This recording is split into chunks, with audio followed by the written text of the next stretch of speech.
Welcome to the पासो classes.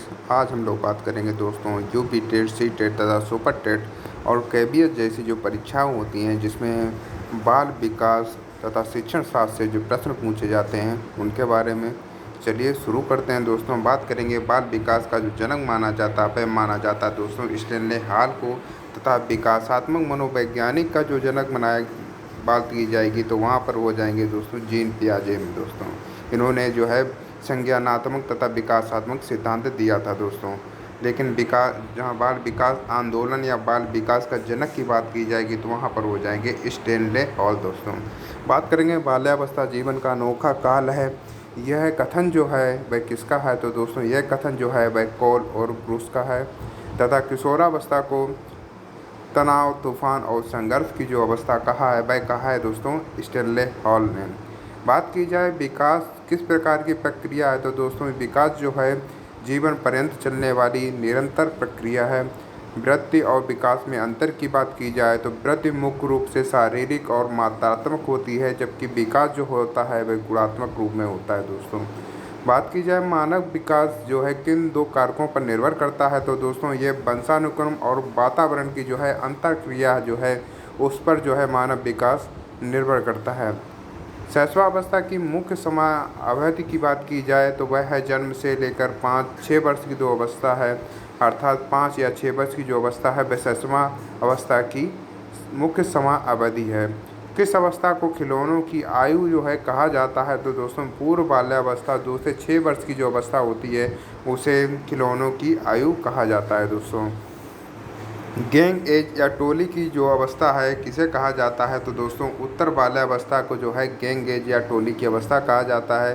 तथा मस्तकाधुमुखी जो है विकास का क्या अर्थ होता है तो दोस्तों विकास का जो सिर से पैर की ओर जो होना है ये मस्तकाधुमुखी कहलाता है। दोस्तों अर्थात विकास जो है सिर से लेकर पैर की ओर होता है।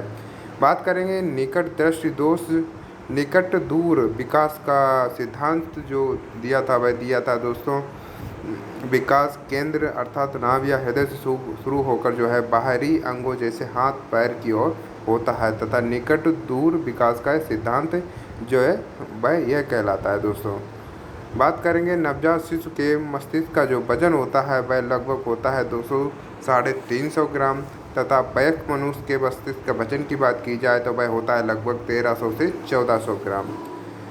शिशु में जो है कितनी हड्डियां होती हैं तो दोस्तों जन्म के समय लगभग 270 होती हैं, बाद में जुड़कर जो है 206 हो जाती हैं हड्डियां। दोस्तों शुरुआत में जो है 270 है लेकिन बाद में जो है बढ़ भी जाती हैं लोग। तो दोस्तों कभी कभी शिशुओं में जो है 300 हड्डियाँ भी देखने को मिल जाती हैं, लेकिन बाद में जो जुड़कर है 206 हड्डियाँ हो जाती हैं। बालक का सामाजिकरण कहाँ से प्रारंभ होता है तो दोस्तों परिवार से जो है बालक का सामाजिकरण प्रारंभ होता है तथा माता पिता जो होते हैं वह उसके प्राथमिक कारक होते हैं। द्वितीय सामाजिकरण की संस्थाएं कौन सी हैं तो दोस्तों विद्यालय, मीडिया और मित्र मंडली जो है वह द्वितीय सामाजिकरण की संस्थाएं हैं। लड़कों में कौन सी ग्रंथि पाई जाती है, किसके कारण वे माता से अधिक प्रेम करते हैं लड़के तो वह ग्रंथि है ओडिपस ग्रंथि। तथा लड़कियों में पिता के प्रति प्रेम का कारण कौन सी ग्रंथि है तो वह है इलेक्ट्रा ग्रंथि। दोस्तों बात करेंगे स्वप्रेम की भावना जो है किस अवस्था में जो है प्रबल होती है तो दोस्तों शैशवावस्था और प्रारंभिक किशोरावस्था में जो है स्वप्रेमी की भावना जो है प्रबल होती है। तथा किस अवस्था में बालक जो है अमूर्त चिंतन शुरू करता है तो दोस्तों किशोरावस्था में जो है बालक अमूर्त चिंतन शुरू कर देता है, इसको औपचारिक संक्रियात्मक अवस्था कहा जाता है। दोस्तों बात करेंगे तार्किक चिंतन किस अवस्था में शुरू होता है तो दोस्तों उत्तर बाल्यावस्था जिसको मूर्त संक्रियात्मक अवस्था कहा जाता है उसमें जो है तार्किक चिंतन जो है शुरू हो जाता है। दोस्तों बात करेंगे अनुकरण द्वारा सीखने की जो प्रवृत्ति किस अवस्था में पाई जाती है तो दोस्तों शैशवावस्था में जो है अनुकरण द्वारा सीखने की प्रवृत्ति पाई जाती है। भाषा विकास के लिए सबसे संवेदनशील समय की बात की जाए तो वह है दोस्तों प्रारंभिक बाल्यावस्था। मूल प्रवृत्तियों का जो सिद्धांत किसने दिया था तो दोस्तों विलियम मैकडूगल ने जो है मूल प्रवृत्ति का सिद्धांत दिया, तो इसमें जो है 14 मूल प्रवृत्तियाँ बताई थीं। बात करेंगे संवेग शब्द का जो है शाब्दिक अर्थ क्या है तो दोस्तों उत्तेजित दशा या उथल पुथल जो है संवेग शब्द का शाब्दिक अर्थ है। दोस्तों बात करेंगे बालक के विकास की गति जो है कैसी होती है तो दोस्तों वर्तुलाकार ना कि रेखी जो है वह बालक विकास की गति होती है। व्यक्तिगत भिन्नता के जनक की बात की जाए तो सर फ्रांसिस गाल्टन जो है वे व्यक्तिगत भिन्नता के जनक हैं दोस्तों। बात करेंगे विकास जो है कभी ना समाप्त होने वाली प्रक्रिया है, ये किस सिद्धांत से संबंधित है? तो दोस्तों ये निरंतरता के सिद्धांत से जो है संबंधित है दोस्तों। जो विकास जो होता है वह निरंतर होता रहता है दोस्तों। जन्म से पूर्व से लेकर वृद्धावस्था तक जो है वह विकास होता रहता है दोस्तों। बात करेंगे शिशु का होना, चिल्लाना और हाथ पैर मारना किस प्रकार का व्यवहार होता है? तो दोस्तों यह जो है संवेगात्मक व्यवहार होता है। भाषा अर्जन की क्षमता जो है जिसको एलएडी कहा जाता है, लैंग्वेज एक्विजिशन डिवाइस की अवधारणा जो दी थी वह दी थी नोआम चॉम्स्की ने दोस्तों। बात करेंगे बाल केंद्रित शिक्षा के जो समर्थक हैं वह हैं दोस्तों जॉन ड्यूवी। तथा प्रगतिशील शिक्षा में जो का क्या अर्थ होता है? तो दोस्तों करके सीखना या अनुभव द्वारा जो है ज्ञान प्राप्त करना जो है प्रगतिशील शिक्षा का अर्थ होता है दोस्तों। बात करेंगे किंडरगार्टन पद्धति के प्रतिपादक कौन थे? तो दोस्तों जो फ्रॉवेल जो थे वे किंडरगार्टन पद्धति के प्रतिपादक थे। तथा मॉन्टेसरी शिक्षा पद्धति जो है वे शुरू की थी मारिया मॉन्टेसरी ने। तथा प्रोजेक्ट विधि के प्रतिपादक की बात की जाए तो विलियम हेनरी किलपैट्रिक जो थे वे प्रोजेक्ट विधि योजना परियोजना जो विधि उसको कहा जाता है दोस्तों, वह उसके जो प्रतिपादक कहे जाते हैं वह कहे जाते हैं विलियम हेनरी किलपैट्रिक। बात करेंगे खेल विधि के वास्तविक जनक जो कौन थे? तो दोस्तों हेनरी कॉल्बर्ट कुक जो है जो वह खेल विधि के जनक थे। तथा इसका जो प्रचार किया था वह किया था फ्रॉवेल ने दोस्तों। ह्यूरिस्टिक जिसे खोज विधि के नाम से भी जाना जाता है तो इसके जो जनक थे वह थे H.E. आर्मस्ट्रांग। तथा संवेगात्मक विकास को सबसे अधिक प्रभावित करने वाला कारक की बात की जाए तो वह है दोस्तों पारिवारिक वातावरण और स्वास्थ्य है दोस्तों। बालक का मानसिक स्वास्थ्य जो है किस पर निर्भर करता है? दोस्तों विद्यालय, परिवार और समुदाय जो है तीनों पर जो है बालक का मानसिक स्वास्थ्य जो है निर्भर करता है। सृजनात्मकता मुख्य रूप से किससे संबंधित है? तो दोस्तों सृजनात्मक ये अपसारी चिंतन से संबंधित है। तथा बुद्धि का एकल जो सिद्धांत दिया था वह अल्फ्रेड बिने ने दिया था। तथा द्विकारक और त्रिकारक जो सिद्धांत दिया था वह दिया था दोस्तों चार्ल्स स्पीयरमैन ने।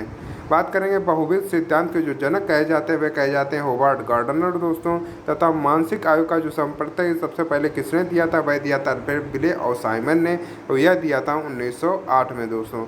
बुद्धि लब्धि का सूत्र किसने पूर्ण किया और तो प्रसिद्ध किसने बनाया था? तो दोस्तों लुईस टर्मन ने 1916 में जो है बुद्धि लब्धि का सूत्र पूर्ण किया था तथा उन्होंने ही इसको प्रसिद्ध बनाया था दोस्तों। बात करेंगे बुद्धि लब्धि ज्ञात करने का जो सूत्र है वह है बुद्धि लब्धि बराबर मानसिक आयु बटे वास्तविक आयु गुणे 100। सामान्य बुद्धि वाले बालकों की बुद्धि लब्धि की बात की जाए तो वह होती है 90 से 109 के बीच। तथा प्रतिभाशाली बालकों की बुद्धि लब्धि की बात की जाए तो वह होती है दोस्तों 140 से अधिक। जड़ बुद्धि बालकों की बुद्धि लब्धि जो होती है वह होती है 25 से कम। बुद्धि का त्रिविमीय सिद्धांत जो दिया था वह दिया था जेपी गिलफोर्ड ने दोस्तों। बात करेंगे जीन पियाजे और बाइकोसी और कोहलर बल से जो है रिलेटेड क्वेश्चन के बारे में दोस्तों। जीन पियाजे जो है किस देश के मनोवैज्ञानिक थे? तो दोस्तों ये जो थे स्विट्जरलैंड के मनोवैज्ञानिक थे तथा इन्होंने जो है अपने बच्चों पर ही रिसर्च की थी दोस्तों। बात करेंगे पियाजे ने बाल विकास के कितने चरणों तथा अवस्थाओं का प्रतिपादन किया था? तो दोस्तों इन्होंने 4 अवस्थाएं बताई थी दोस्तों, जिसमें संवेदी ज्ञामक अवस्था की बात की जाए जिसका जो एज है वह है दोस्तों जन्म से लेकर 2 वर्ष दोस्तों। बस स्थायित्व का जो गुण है पियाजे की किस अवस्था में आता है? तो दोस्तों संवेदी ज्ञामक अवस्था में जो है बस स्थायित्व जो है उसका गुण आ जाता है दोस्तों।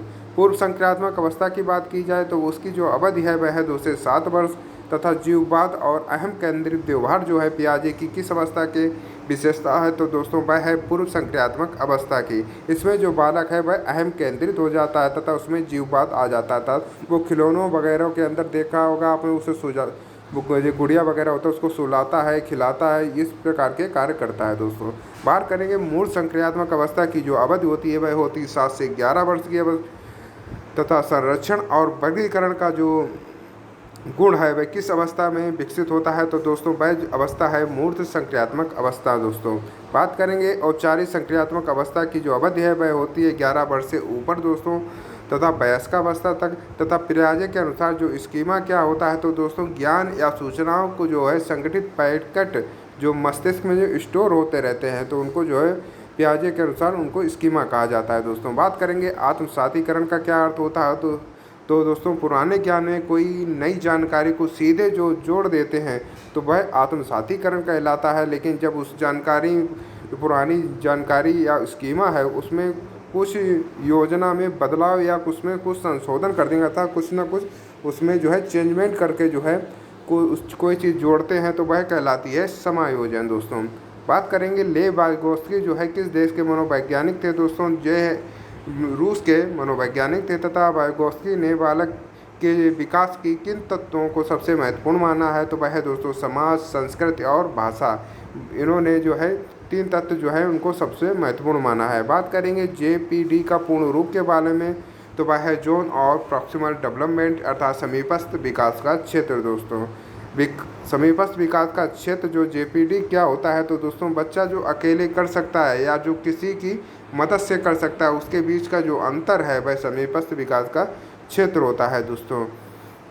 बात करेंगे पाड़ ढांचा या स्केप फोल्डिंग क्या होता है, तो दोस्तों वयस्कों द्वारा दी जाने वाली जो अस्थायी सहायता होती है वह पाड़ ढांचा या स्केप फोल्डिंग कहलाती है दोस्तों। बात करेंगे निजी भाषण या अंतःवाक की अवधारणा जो दी थी वह किसने दी थी, तो दोस्तों वह दी थी लेव वाइगोत्स्की ने।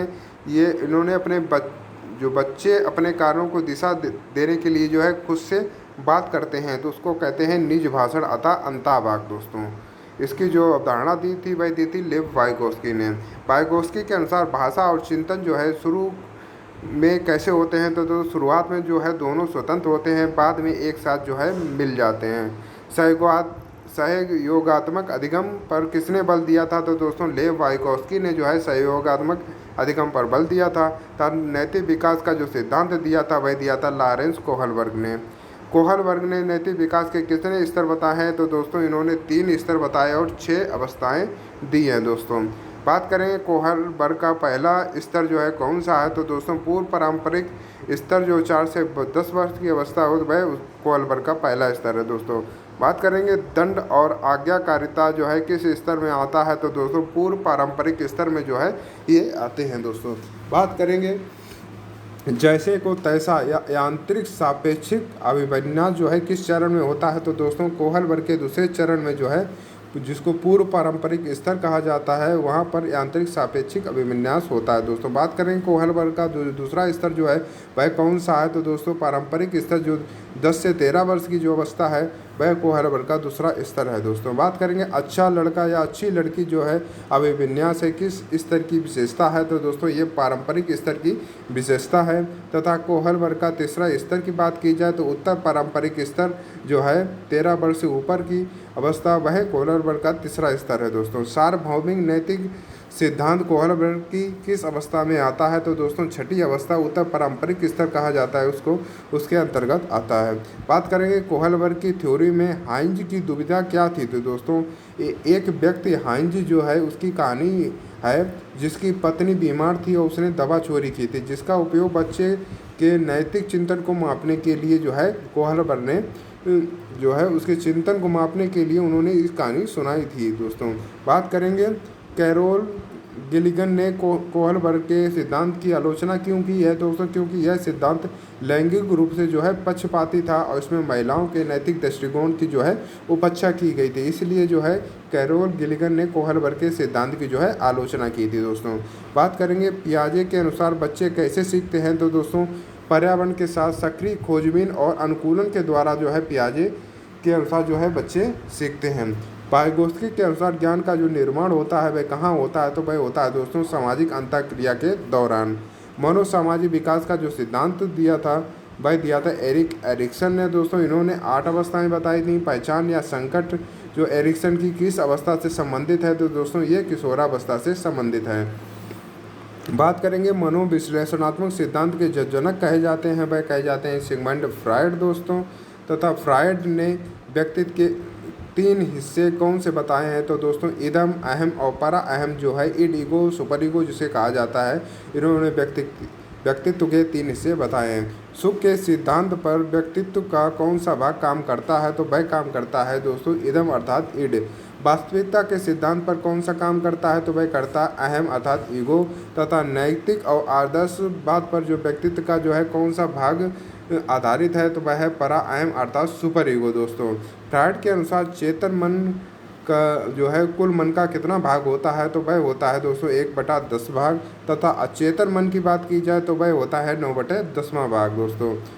बात करेंगे सामाजिक अधिगम सिद्धांत जो है वह किसने दिया था, तो दोस्तों वह दिया था अल्बर्ट बंडूरा ने, तथा इन्होंने बेबो नाम की जो डाल पर प्रयोग किया था। बंडूरा के अनुसार बच्चे व्यवहार कैसे सीखते हैं, तो दोस्तों प्रेक्षण या अवलोकन के द्वारा बच्चे व्यवहार सीखते हैं। तथा परिस्थिति जो तंत्र सिद्धांत है किसने प्रतिपादित किया था, वह किया था दोस्तों यूरी व्रेन फेन ब्रेनर ने, दोस्तों ब्रोन फेन ब्रेनर ने। बात करेंगे ब्रोन फेन ब्रेनर के सिद्धांत में परिवार और स्कूल किस मंडल में आते हैं, तो वह आते हैं दोस्तों लघु मंडल में।